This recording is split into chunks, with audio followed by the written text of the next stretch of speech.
കഴിഞ്ഞ ഉൾഭാഗമാണ് അത് ഉൾഭാഗം. അതിൻ്റെ ശേഷമാണ് അതിൻ്റെ പ്രാക്സിമം വെള്ളു ഭാഗമാണ് ഇപ്പോൾ ഇത് ചെറിയ ഭാഗമാണ്. ഇനി ഇതിൻ്റെ മുകളിൽ വേറെ മണ്ണ് തേച്ചിട്ടാണ് അത് വാർക്കുക. അപ്പം അത് വാർത്തെടുക്കുന്നത് ഇതിന് ശേഷം അതിൻ്റെ മുകളിലും മണ്ണ് പൊതി വരും. മണ്ണ് വന്നിട്ട് പിന്നെ വെള്ളം വാർത്ത്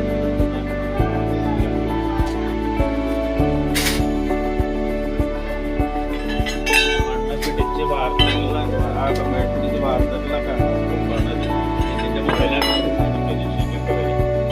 കൊമ്പ് വാർത്തുന്നത് വാർത്തതിന് ശേഷം